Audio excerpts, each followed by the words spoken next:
Bonjour et bienvenue. Je suis Eddy Balamboula, consultant réglementaire en immigration canadienne et responsable du cabinet Balkan Immigration Services. Les résidents temporaires peuvent présenter aujourd'hui, pour ceux qui sont au Canada, ceux qui sont bloqués au Canada à titre de travailleurs ou à titre d'étudiants internationaux, parce que soit leur permis est expiré ou va expirer, ils ont les options, vous avez des options de demander une prorogation de votre statut. Vous pouvez changer les conditions de votre séjour. Donc pour ceux qui sont des visiteurs, vous pouvez demander une fiche visiteur pour prolonger votre séjour au Canada. Comme vous le savez, normalement, vous êtes limité à un séjour maximal de 6 mois au Canada. Mais si vous dépassez ou vous pensez que vous allez dépasser ce délai-là, en raison des interdictions de voyage, vous devez présenter une demande de fiche visiteur pour prolonger votre séjour au Canada. Les étudiants, quant à eux, et les travailleurs ont deux options. La première option est celle de demander le changement de votre condition ou de vos conditions. Ça veut dire que si vous étiez un étudiant, vous demandez à devenir visiteur. Donc, on change votre statut à celui de visiteur en attendant que les mesures ou que les restrictions soient levées pour que vous retourniez dans votre pays d'origine si tel est votre souhait. Vous pouvez aussi faire la même chose si vous êtes un travailleur et que votre permis arrive à échéance, n'est pas encore expiré, mais va arriver à échéance bientôt, mais que vous souhaitez changer vos conditions, vous pouvez changer vos conditions de travailleur à visiteur. L'autre option que vous avez pour les étudiants et les travailleurs, c'est de demander la prorogation de votre statut. Ça veut dire vous faites une demande de prolonger votre statut, de rester un peu plus longtemps au Canada au titre de travailleur ou d'étudiants. Lorsque vous faites une demande comme celle-là, vous devez vous assurer de la faire au moins 30 jours avant expiration de votre statut actuel. Et qu'est-ce que cela fait? Cela vous donne le statut implicite, ce qu'on appelle, en attendant d'obtenir la décision de votre nouvelle demande, vous maintenez l'autorisation soit de continuer d'étudier ou de continuer de travailler si vous étiez un travailleur.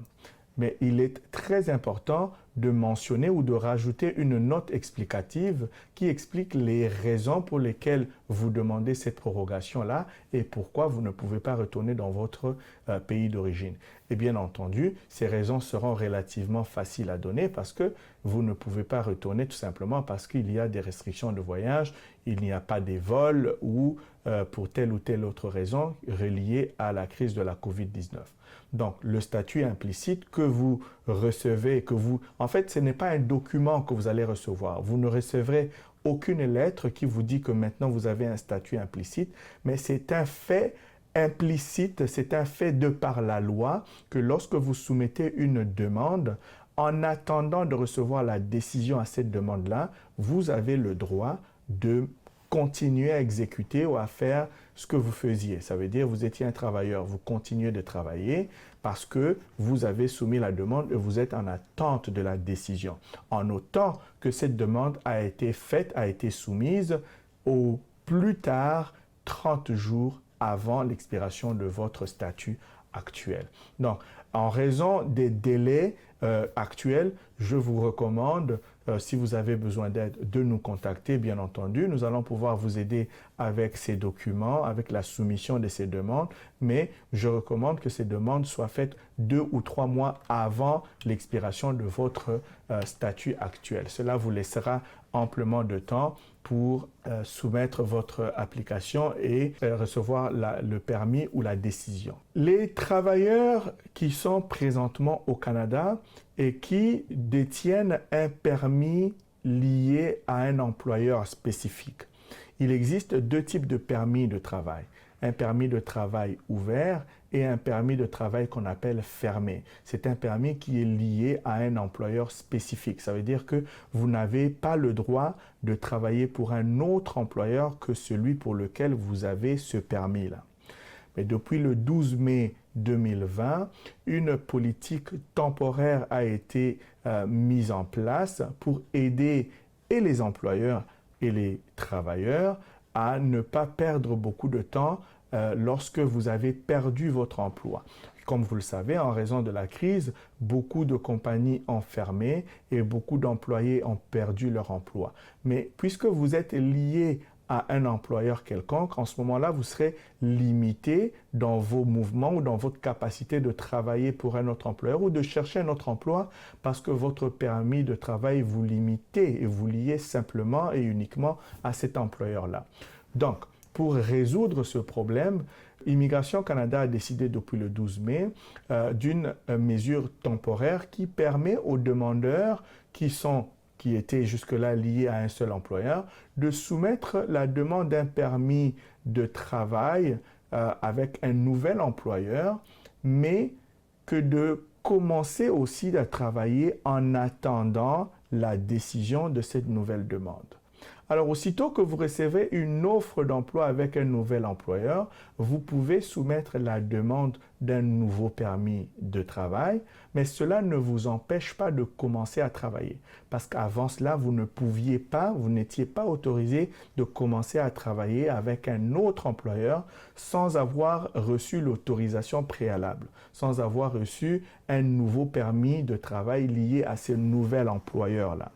Mais en raison des difficultés, en raison de nombreuses pertes d'emplois, une politique a été décidée que de permettre aux gens ou aux demandeurs de commencer un emploi avec un nouvel employeur pendant que le traitement de la nouvelle demande est en train d'être effectué. Donc, les détenteurs de permis de travail fermés ne sont plus limités, ne sont plus liés. Et l'autre chose, c'est que les traitements de ces demandes-là se fera de manière expéditive et Immigration Canada indique que cela peut être fait en 10 jours ou moins. Mais vous devez détenir une offre d'emploi et en ce moment-là, vous n'êtes plus obligé à attendre que la demande soit traitée et qu'une décision soit fournie ou communiquée.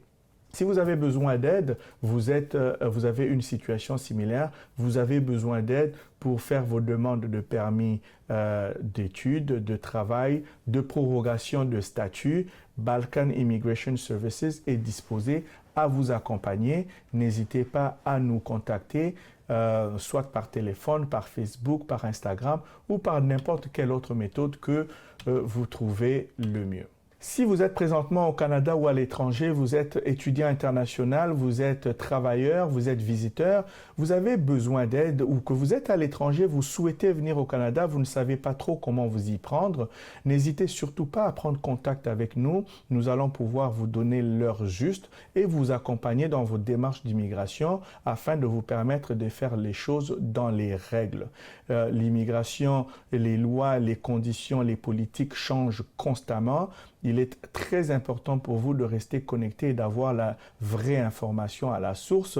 Et pour cela, quoi de plus simple que de faire affaire avec les professionnels qui savent de quoi ils parlent et qui sont totalement et complètement autorisés légalement à vous accompagner dans ce sens. Nous vous invitons donc à prendre contact avec nous par notre site internet Balkan Immigration Services ou balkanis.ca. Donc c'est www.balkanis.ca. Vous pouvez aussi nous contacter en nous envoyant un courriel ou bien par notre page Facebook. Mais nous vous invitons aussi à souscrire à notre chaîne YouTube afin de rester à l'affût de nouvelles vidéos que nous allons mettre en ligne aussitôt que nous les mettrons en ligne. Vous pouvez aussi nous suivre sur notre fil Twitter ainsi que sur Instagram. Comme ça, vous restez connectés et nous allons nous faire un réel plaisir de vous garder informés. Merci et à la prochaine.